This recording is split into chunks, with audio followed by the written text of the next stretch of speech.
side. Take your time with these. Reach as far or as far to the left and right as you can. Open up the shoulders and then reach to the opposite side arm on top. Nice and control. Again, 10 in total, 5 on each side.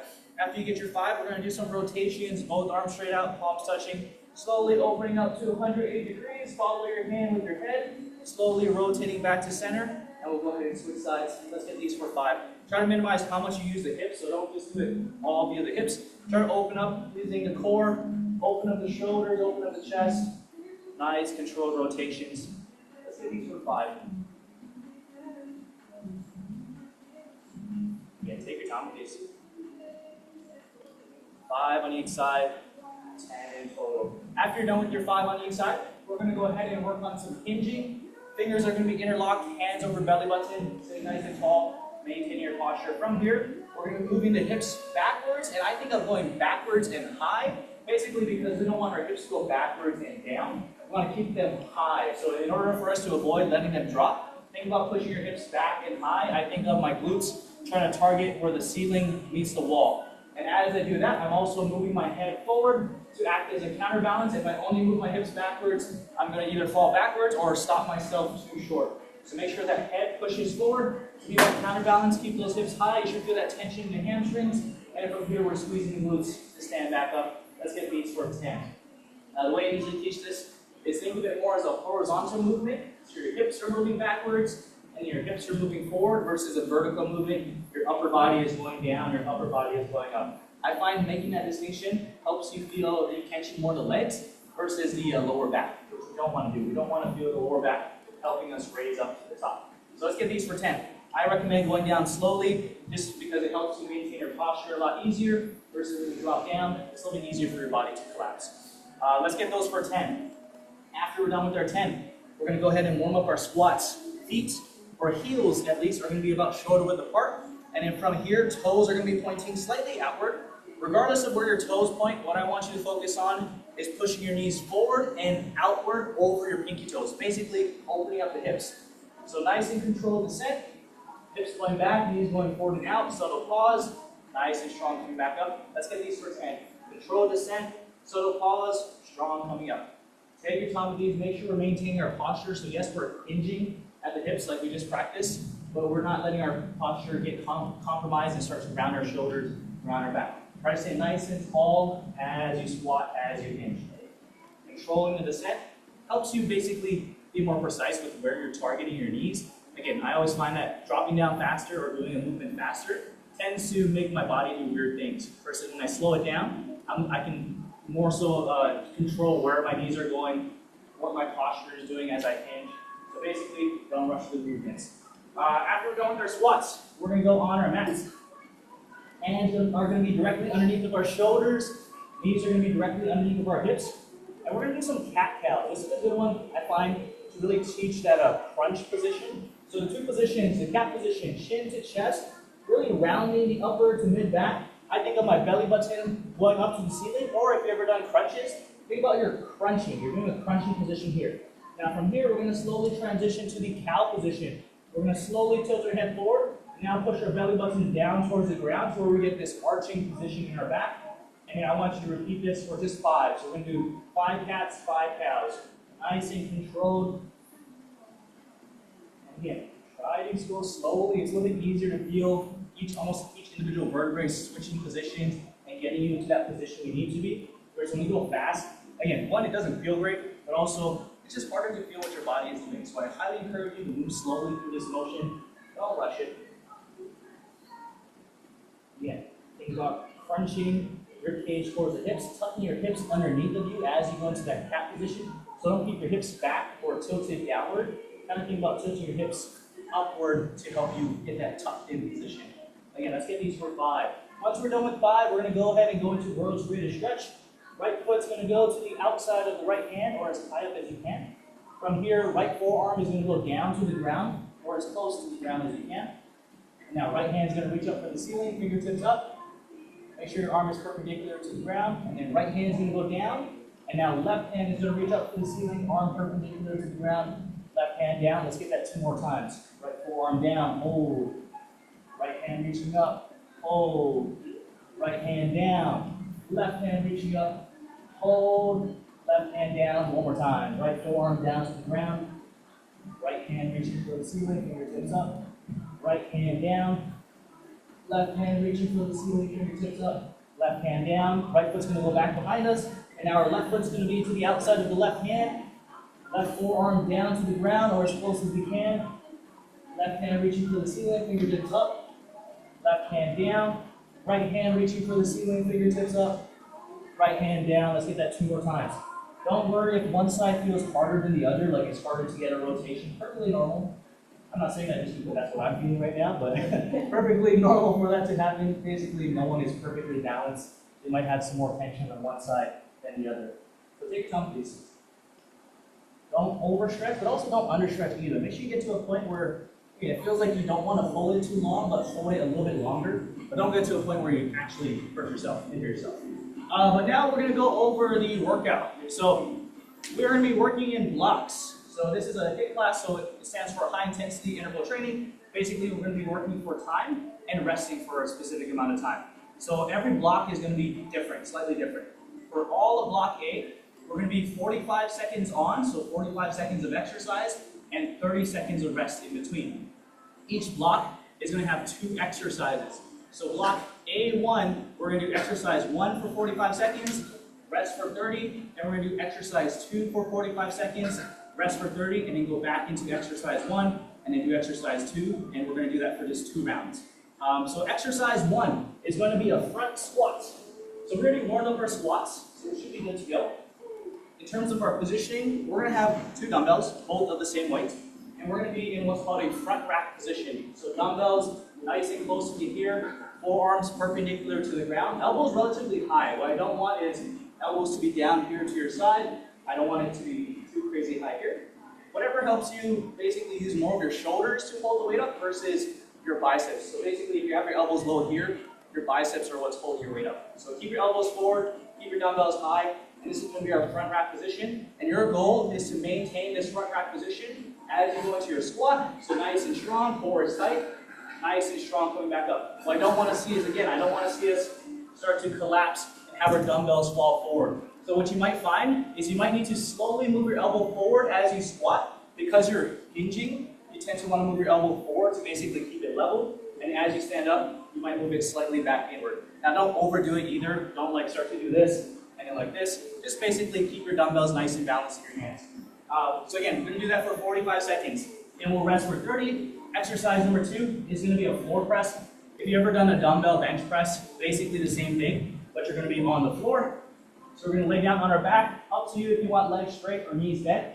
Either way, starting position, arms straight up, palms facing each other. Try to tuck your shoulder blades back and down. I think of it as I'm trying to get as tight and stable to the floor, to where I have a slight arch in my lower back, and I'm kind of balanced on my shoulder blades. Versus if I'm kind of laying flat here, my back is flat and I'm just not as stable.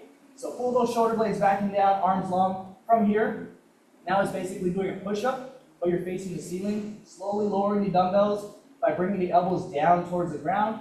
Light touch on the ground, and right back up. My tip for you for this one, make sure whatever posture you establish, ideally a good posture from the start, keep it as you go down. A common thing I see is you come down with the weight and you tend to want to deflate. I call it deflating, where you just basically drop your chest. Keep your chest high, stay inflated when you come down, stay inflated when you come up. Don't let yourself relax at the bottom. But those are 2 exercises.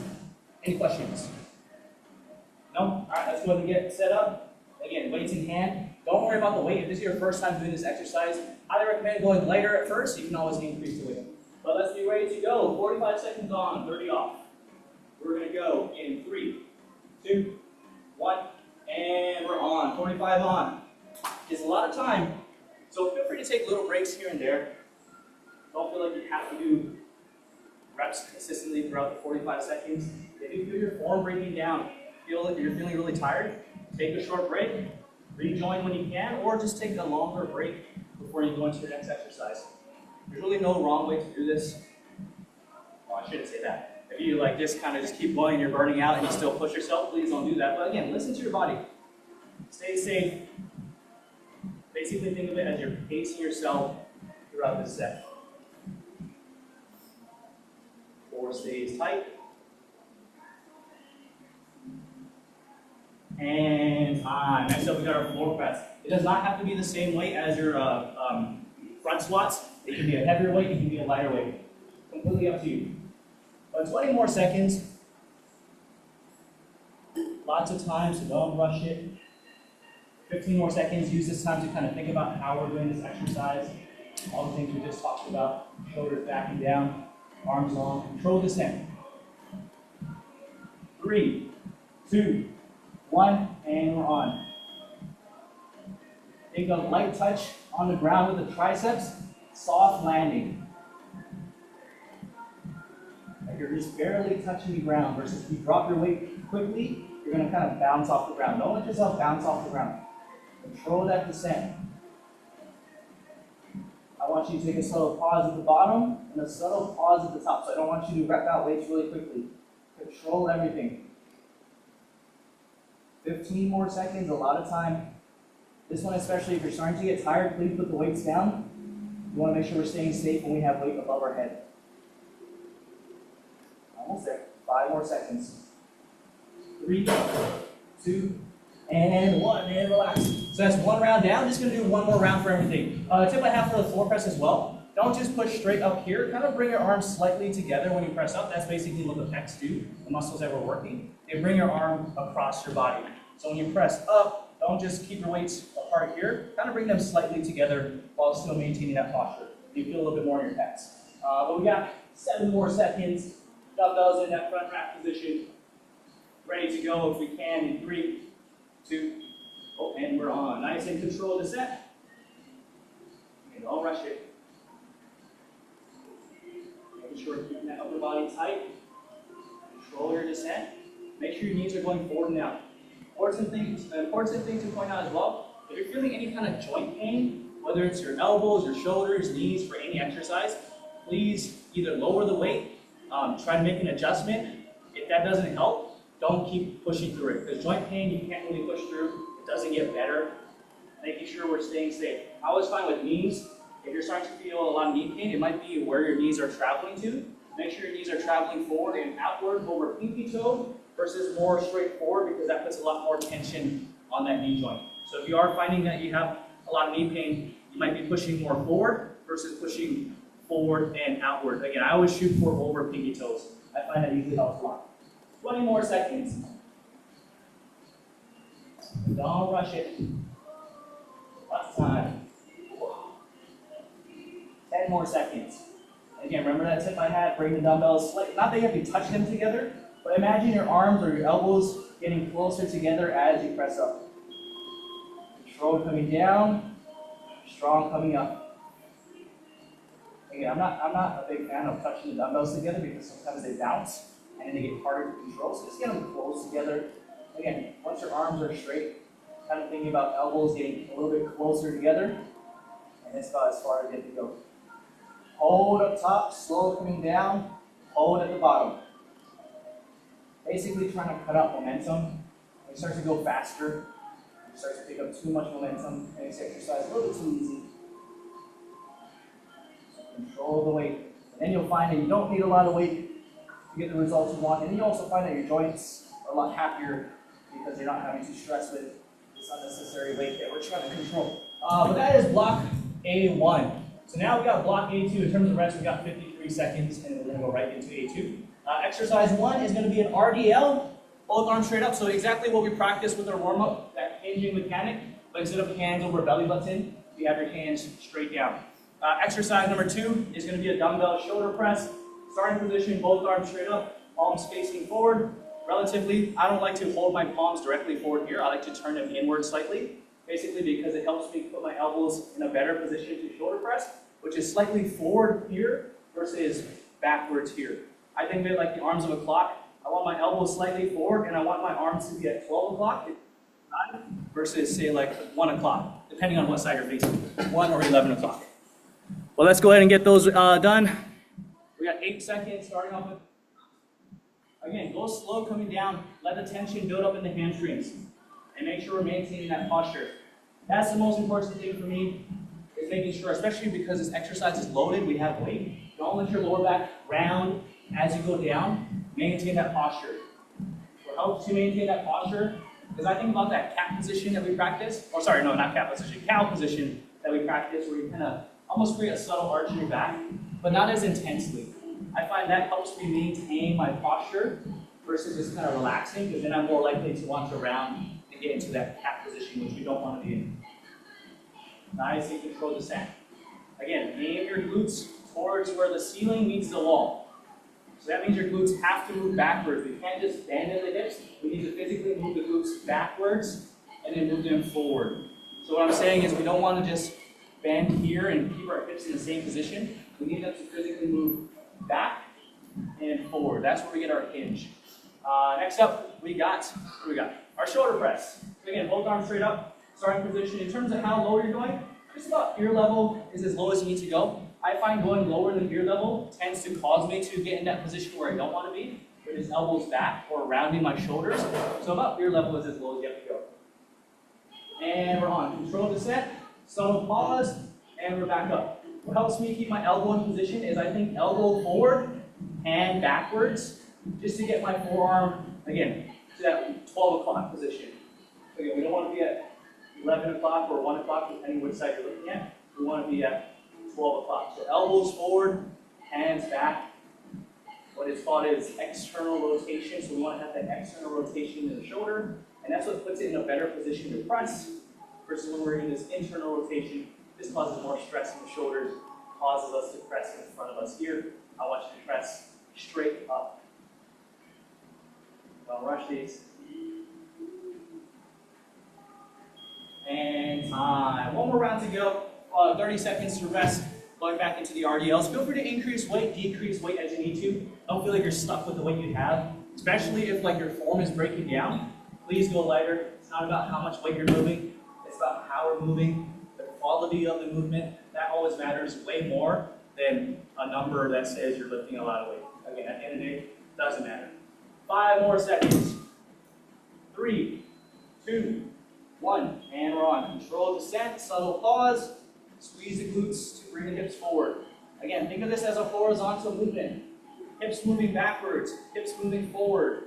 Not upper body going down or dumbbells going down, upper body or dumbbells going up. Again, think more horizontal, and that's what's bringing the weight down and up. So don't rush it, go slow. It sounds silly, but really think about the exercise more. I always find the more you think about what we're doing, how it works, the more likely you are to feel the right muscles working. Versus if you think about the things that don't matter, like, are my dumbbells going down, are they going up? And it's a little bit harder, and you're more likely to use other muscles. I find lower back to get used a lot more. So don't rush these. And relax. Solid job. Next up, we got our shoulder presses. Last exercise for the block. And we got block A3 with 2 new exercises. And then we'll get a longer break, get some water. We got 20 more seconds. Again, shoulder presses. I would recommend if you can, try to use a mirror to your advantage, like have a side view. Not that you want to stare at yourself on looking to the right the entire time, but feel free to use it as basically a check-in. How does it look? Okay, it looks good. Let me try a few reps without looking that way, and then double check. Was I able to maintain it? If not, then constantly, again, you got to kind of think about what adjustments you need to make. And for most people, I find elbows tend to be back and hand tends to be forward.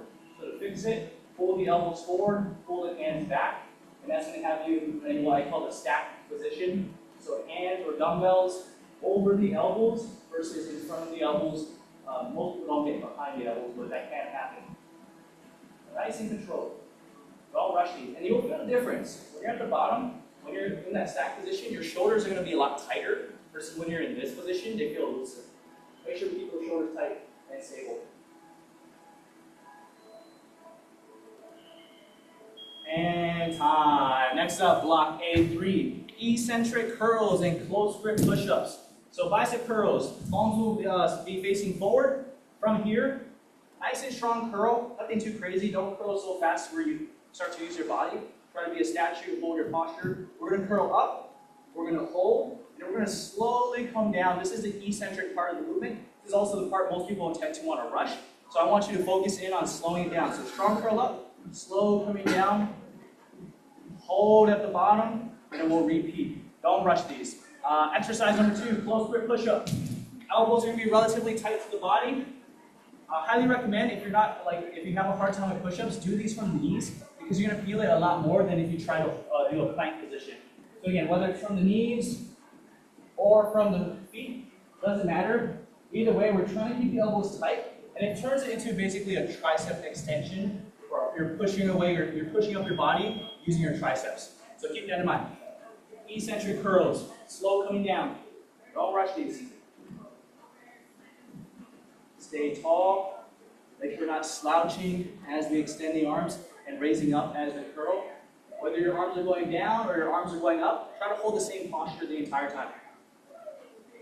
Again, it's not going to be perfect, but you got to at least try. And that's what's going to keep you in the position best to utilize the biceps versus we're always kind of slouching and then rising back up. We're going to use more momentum and less biceps. Don't let the momentum kick in. If you're having a hard time doing that, try going a little bit lighter. Again, you might be surprised. Going lighter might make you feel the biceps working more than using a heavier weight. Anything I almost can guarantee it. Next up, we got our close grip push-up. Again, nice and controlled, coming down. If you're used to doing regular push-ups, I always find that for close grip, wherever I usually do my regular push-up, I just bring the hands in slightly, and then slightly lower as well. So it's not going to be the exact same hand position as your regular push-ups. It's slightly in and slightly down. 5 more seconds. 3, 2, 1, and we're on. I will say with close grip push-ups, again, whether it's from the feet or from the knees, joint problems can be an issue with this one. If you're feeling your elbows really flare up, try widening your hands a little bit, opening up your elbows a little bit more from your body. Kind of the same idea with your knees when you squat. If you just push your knees far forward, it puts a lot more tension on the elbows. Same thing with these push-ups. If you really tuck your elbows in, you get a lot more tension on the elbows or on the triceps. But for some people, they experience elbow pain, so just widen it a little bit if you are experiencing that. Also with this one, it's a lot of times to do push-ups. I don't expect you to do push-ups for 45 seconds. If you can, great. If not, no big deal. Make sure you adjust as needed. You can start from the feet and then switch over to the knees. You can do it all from the knees. Again, whatever position is going to help you focus the most on your triceps, that's going to be the best position. So yeah, you might be able to do push-ups from your feet, but are you losing a lot of tension in your triceps? But you have that tension when you go from your knees are going to be the better option. 10 more seconds, back into our eccentric curls. 1 more round for everything. 5 more seconds, and then we get a nice long water break. 3, 2, 1, and we're on. Strong curl up. Slow coming down. Hold, strong curl up. Slow coming down. In terms of how high you're curling, I like to stop once I get to about this angle right here. If I go too high, it almost becomes like a resting position. So don't go too high to where your forearms are perpendicular to the ground. Have some kind of tension in your biceps, even when you're at the top. Again, slow coming down. Don't rush it. Maintain that posture. Core tight, glutes tight.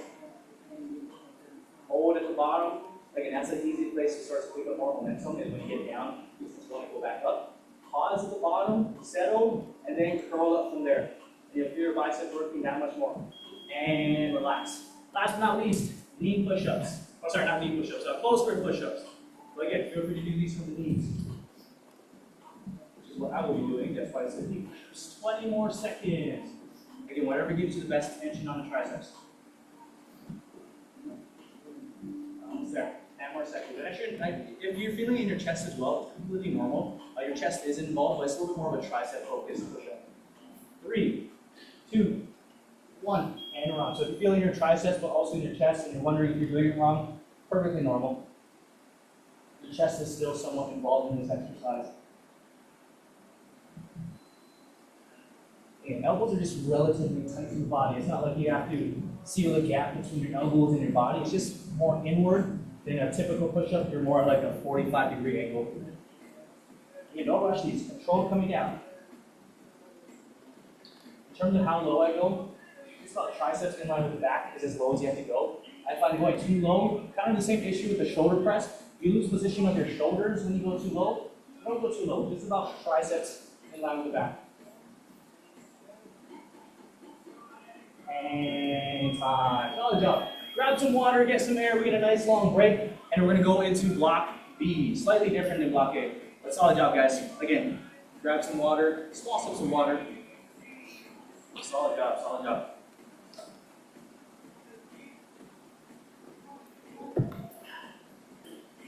Lots of time, don't rush it. How you doing? How's your knees been? Looks a lot better. Yeah. Not too much.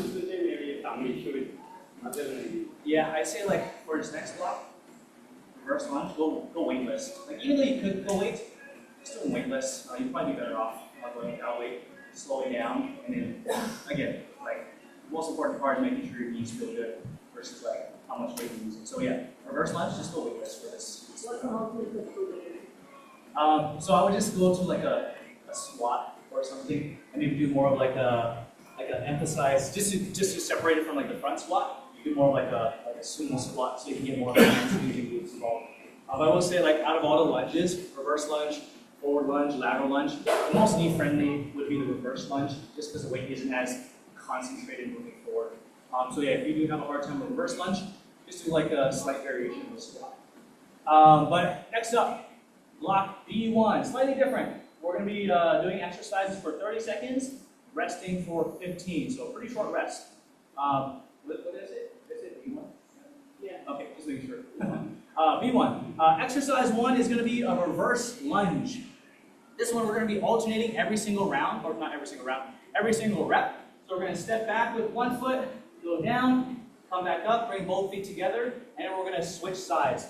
Now so one key thing to remember, everybody has their different ways they do things. For me, reverse lunges, I like to treat a reverse lunge as a single leg movement in the sense of when I step back, whatever foot is forward, I'm using this leg to squat down and this leg to squat up. So I'm thinking more of like a 90% work in my front leg and 10%, maybe even less in my back leg. Some people might do more of a 50-50, but for today, I want to focus on 95-5, whatever it is. Basically, whatever leg is forward, that's the leg that's going to squat you down and going to squat you up. And I say squat because that's basically what a lunge is. If I squat, I'm here. If I lunge, I'm here. Basically the same position, hence the idea of me saying it's squatting on one leg. So how you squat, knees forward and outward, hips backwards, get that hinge, same way you lunge. Again, switching reps to every single side. If you can, whatever side you start with, try to finish on the opposite side. So if you start with your right leg, try to finish on your left leg, even if you have to take extra time. Or if you do your left leg, you look at the clock, there's 1 second, just stop right there. But basically keep it even. Exercise 2 is going to be a good old-fashioned plank. So this is where that cat-cow position comes in. So the way I've been teaching planks, find it a lot easier, is you're basically doing a cat position here, but you're on your forearms and on your feet, and your hips are in line with your shoulders. So the way I usually teach how to get into a plank, and then I highly recommend having a mirror to your side if you can, but basically go in your plank position where you normally would go, raise your hips high, crunch or go into your cat position, and now slowly lower the hips while you keep that cat position, and that's what's going to put the tension in your abs versus just holding a plank just for the sake of holding a plank. So make sure you're feeling it in your abs and you're not just feeling it in your arms and your legs, because there are better exercises for that. But that's going to be exercise 1 and 2 for block B1. Any questions? No? All right, let's go ahead and get set up. Let's be ready to go. We're going to go in 3, 2, 1, and we're on. Again, highly recommend, if this is your first time doing an exercise, just go weightless first. You can always add weight later. If you hate to do an exercise for the first time, do it on its hardest setting and then get hurt, right? So just start off on an easier setting, and then you can always increase intensity later. Specifically, if you don't have any kind of joint pain, but if you have a little joint pain, even if it's just a little, the answer isn't to overload it more. Just stay with the body weight, try to eliminate that knee pain. Again, a lot of times what usually helps is your weight distribution and where your knees travel. I try to travel more forward and outward just to release some tension. But next up, we got our planks. Let's be ready to go in 3, 2, 1, and we're on. Again, crunching the abs or think cat position, right? Belly button up to the ceiling, your hips tucking underneath of you, all the while being on your forearms and your toes, and that's your plank. And constantly think about crunching. Don't just crunch and then hold. Keep crunching, because if you just crunch and hold, you're going to slowly lose that crunch. So just constantly crunch, constantly get into the cat position while you hold that plank. And time. And I will say it's 30 seconds, but if you feel like you're losing tension in the abs at the 15, 20-second mark, just call it there. Just save your energy, and then just go back into it when you can.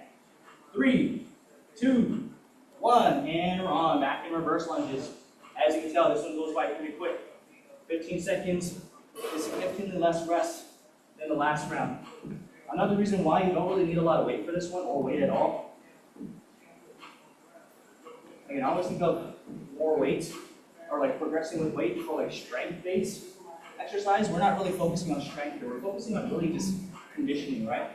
So you don't have to use a lot of weights. You don't have to use very heavy weights. Go with the weight that's going to give you the best quality reps. 10 more seconds while still getting the challenge that you're looking for. 5 more seconds. Again, we never want to compromise form or weights. 3, 2, 1. And keep crunching. In that cat position.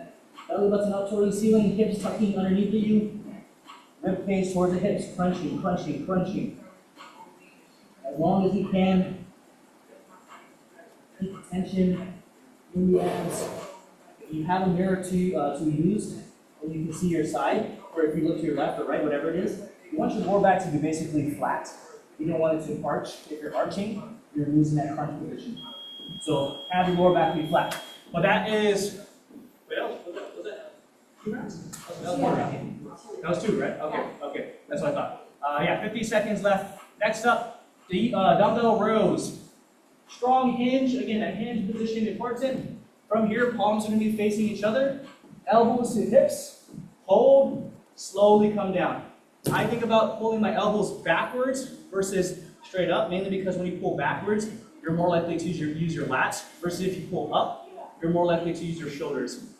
Exercise 2, planks switching down twice. We're not doing 2 rounds of planks.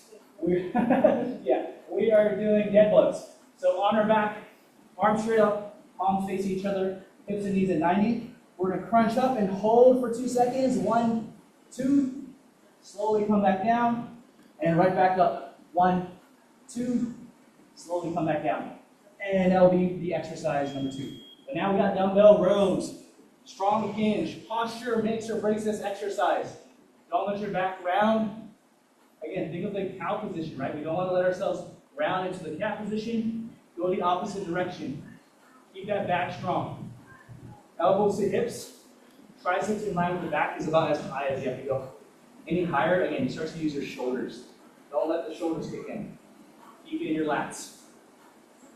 Your lats help pull your shoulder blades down towards your glutes. Next up, dead bugs. Tip I have for this one, peel, don't rip. Think about slowly lifting up off the ground versus quickly ripping up off, or quickly coming up off the ground.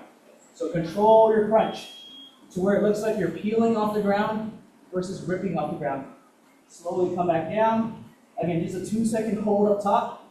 Arms straight up, palms facing each other. Hips and knees at 90 degrees, toes to shin. So don't have your toes pointing away from you. Have them pointing towards you. 2-second hold up top, slow coming up. So gradually lift up. I promise you, you're going to feel the abs work that much more. And time. Versus the faster we try to get up, the more momentum we tend to use to create that motion. But that's 1 round down, 1 more to go. Dumbbell row. 5 more seconds. 3, 2, 1. Elbows, hips, and hold. Slow coming down and hold, and repeat. The range of motion, relatively speaking, not that great. Right? You're not doing this giant movement where you're pulling your dumbbell super high. But again, that's not the point of the exercise. It's not the point of any exercise, really. It's more so, how do I move this weight using the muscles that we're trying to target? So if you are having a hard time feeling your lats kick in, again, I highly recommend watching some videos on bent over rows. The concept behind it, again, it's more so pulling back versus up towards the ceiling. I promise you, once you figure that out, it makes it a whole lot easier. 5 more seconds. 3, 2, 1. Dead bugs. Hold Slow coming down and repeat. 2-second hold. Slow coming down. As tempting as it is to want to just drop down at the end, slowly bring yourself down. Soft landing. Again, don't rip off the ground. Heel off the ground. In control every rep. Almost there. 5 more seconds.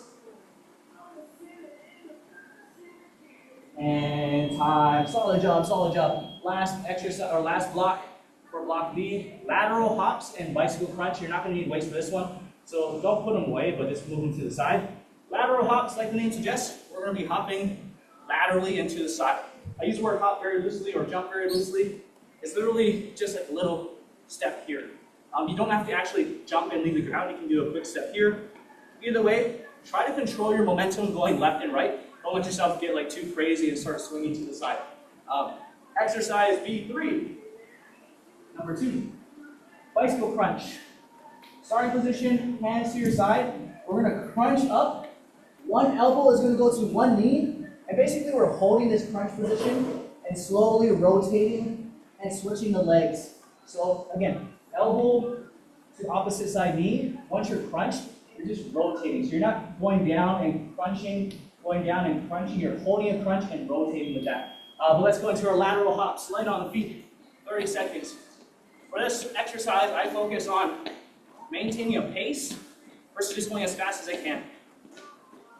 Maintain an appropriate pace. You don't want to go too slow either, or it's too easy.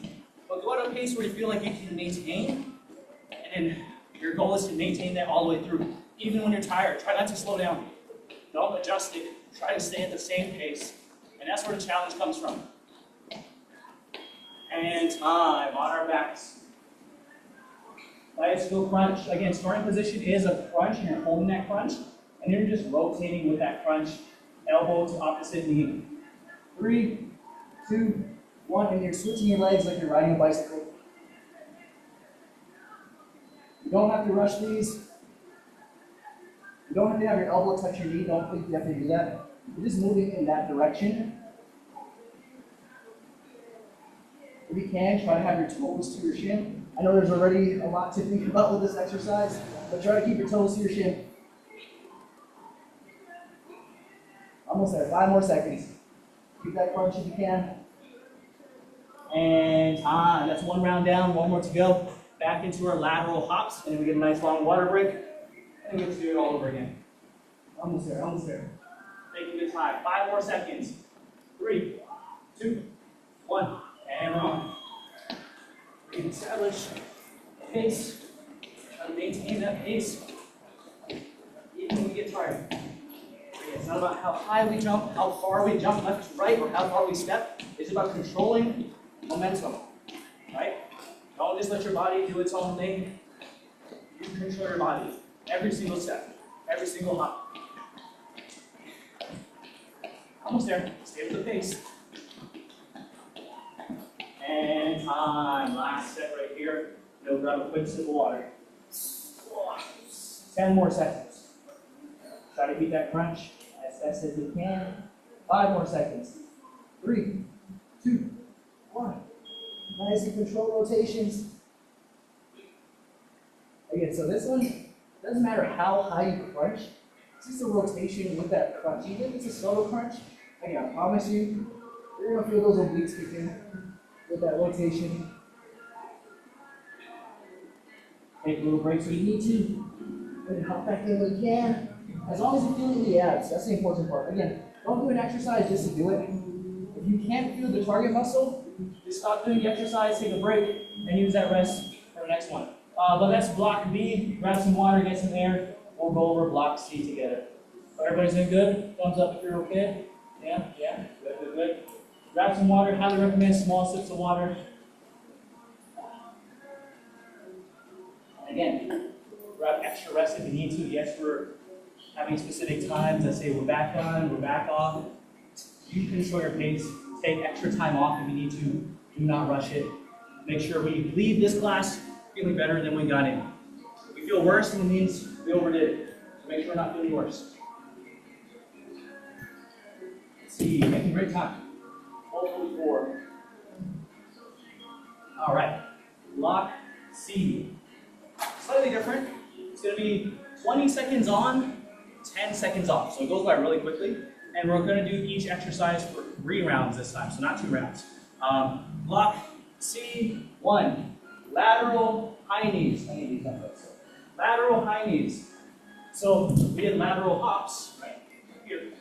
Now we're going to do high knees. So we're here, you're just moving laterally to the side. I don't care about how fast you move laterally. It can be like a very slow lateral movement, or it can be a more dramatic lateral movement. Completely up to you. Either way, let's make sure we're moving right, left, right, left. And again, just like the hops, you don't have to actually leave the ground. You can do lateral marches here.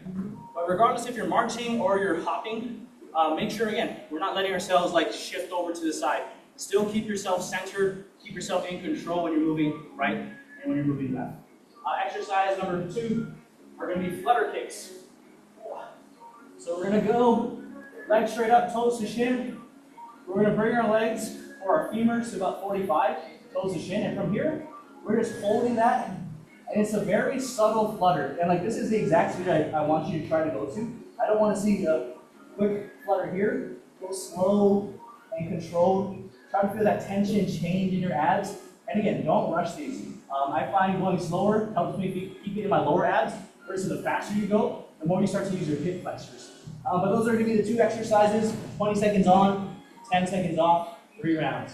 Any questions? No? All right, let's go ahead and get set up. So again, don't need weights for this one. Please don't use weights for lateral high knees. But let's be ready to go. Make sure we got a clear space. We're going to go in 3, 2, 1. And we're on lateral high knees or lateral marches again. Marching here. Whether you're doing a high knee or a march, stay tall up top. Don't let your upper body go down to your knee. Let your knee come up to you. So stay tall, kind of exaggerate that posture. Again, I don't care less about how high your knees actually go. Maintain that posture. And on our back, flutter kicks. Again, these go by quick. You basically have time to transition between exercises, and that's about it. And we're on. But again, also, please take a longer break if you need to. Go slow, go slow. Don't rush these. Keep it at that 45. I think of like heels just above my foot and switching from there. You don't have to have like a huge gap between both feet. And time, that's 1 round down. 2 more to go. Back into our lateral high knees. Highly recommend try to face this way if you're doing high knees. This way we can have more space versus like running into each other. And we're on. So try to be as aware as you can.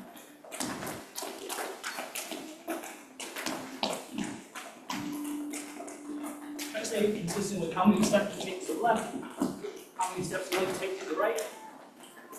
And time. Back in on our backs. Flutter kicks. 5 more seconds. 3, 2, 1. And we're on. Another thing I like to do is kind of crunch a little bit up top. I find it helps me keep more tension in the abs. Also, raise the legs higher. If you're having a harder time with the flutter kick, the lower you go, the harder it is on everything. 3, 2, and 1, and relax. If you do feel it in your quads, completely normal. Just your legs are getting tired as well. So that's where I'd say, like, kind of find a nice happy medium. Like, the legs being higher, yes, it's less on the abs, but it's also less on the legs. So whatever gives you the best stimulus. Well, this is our last round for everything.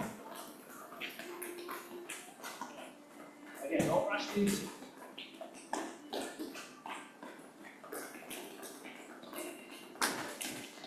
And time. 1 more round, or 1 more exercise, and then we need to switch up the exercises.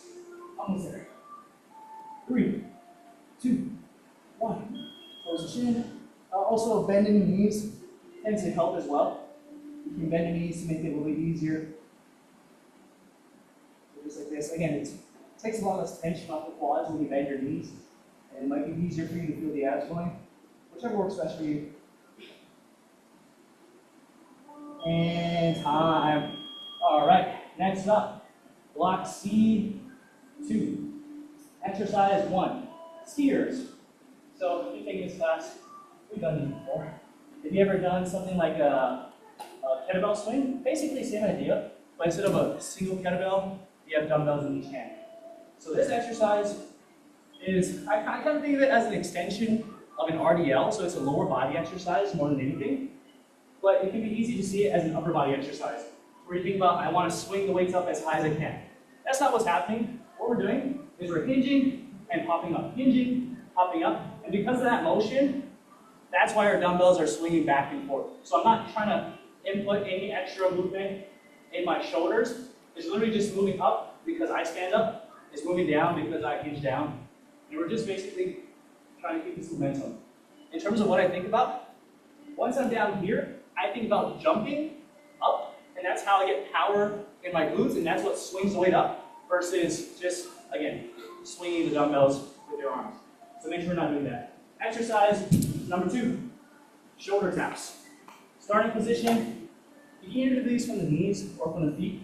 If you do it from the knees, keep the knees together. If you're doing it from the feet, keep the feet slightly wider, or even significantly wider than shoulder width apart. And from here, all we're doing, again, that plank position we did earlier, we're crunching, keep that plank, so don't let your lower back arch, and while keeping that plank, you're touching your hand to your opposite shoulder. So right hand to left shoulder, left hand to right shoulder.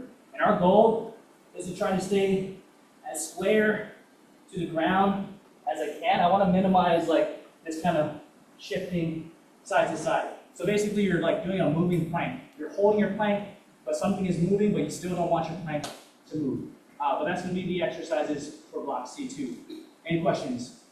No? All right. That's you ready to go. Because we're going to go in 3, 2, 1, and we're on. Skiers, please hold on to your dumbbells. Don't let them go. Power from the bottom, like you're jumping, but don't leave the ground. And then from the top, you have 2 options. You can wait for your dumbbells to go down and then hinge, or you can purposely push them down to kind of force the hinge, or to force yourself to go a little bit faster. And then it becomes like a rhythm thing. Next up, shoulder taps. Again, push-up position from the knees or from the feet, and then go into your plank. And tapping the hand to opposite side shoulder. Make sure you have a time where you pause with both hands at the bottom and then switch. If you go quickly, you're more likely to start to rock side to side. So hold, and then leave the hand off the ground. Hold, and then leave the other hand off the ground. Don't rush it.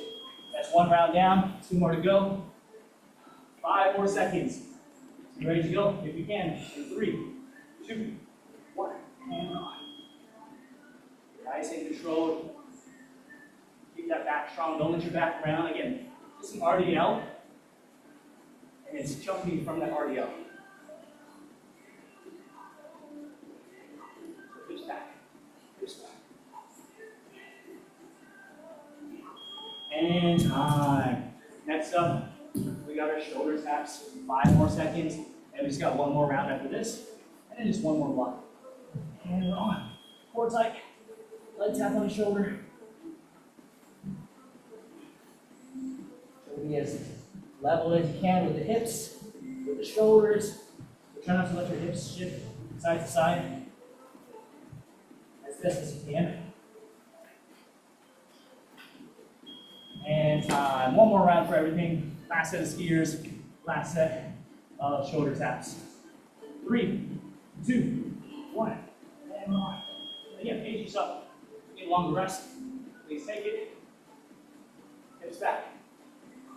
Move those glutes back. Keep them high. That's what's going to help us get that hinge. Almost there. 3, 2, and 1. 1 more round. 1 more exercise. Shoulder taps. 5 more seconds.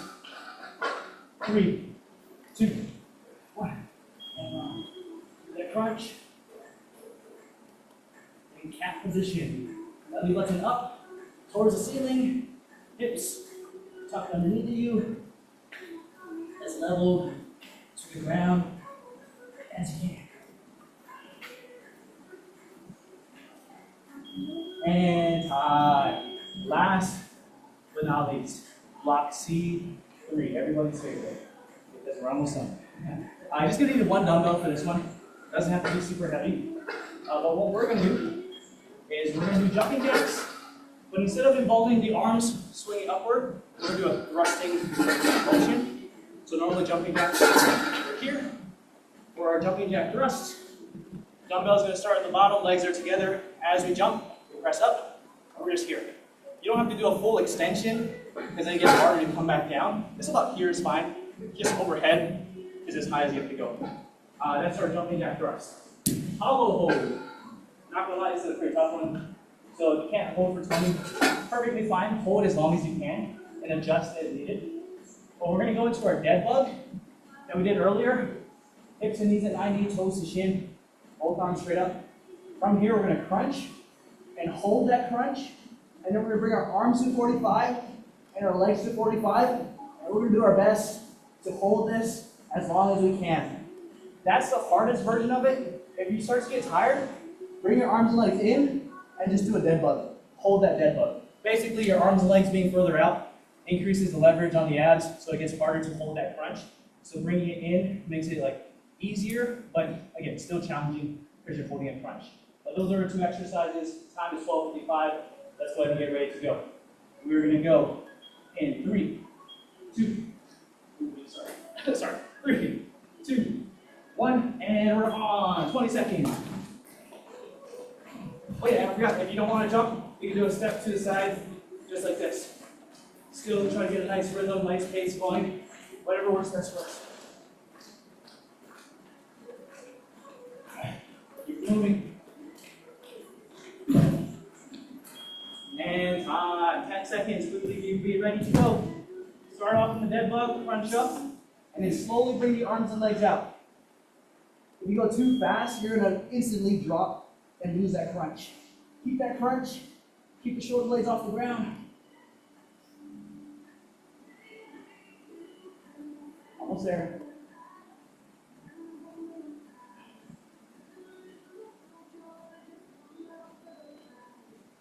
And time, that's one round down, 2 more to go. Almost there. Jumping jack thrusts. 3 more seconds.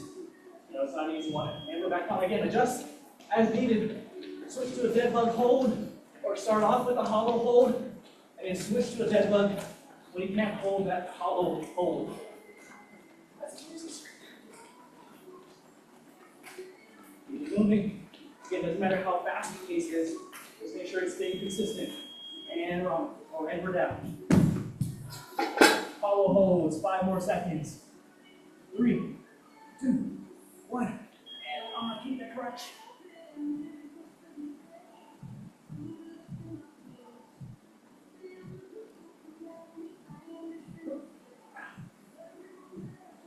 And bring the arms and legs in if you have to. Whatever helps us maintain that crunch. And time. 1 more round for everything. Let's finish strong. Last exercises for the day. 3, 2, 1, and we're on. Get into it.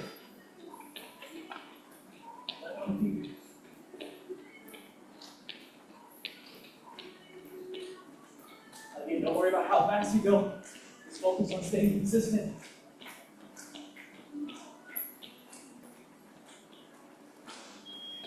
And time. Last exercise for the day. 5 more seconds. Are you ready to go? In 3, 2, 1. And we're on. Hold that hollow hold. As best as we can. Again, bringing arms and legs in makes it easier, but it's still going to burn.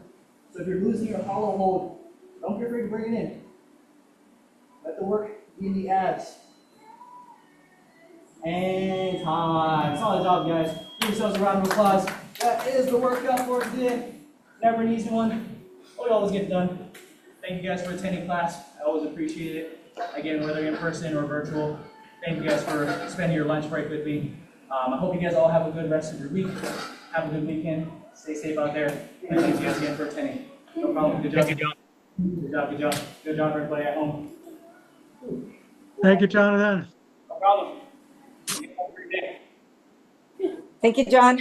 No problem. Good job today, guys. Thanks. Bye. Bye.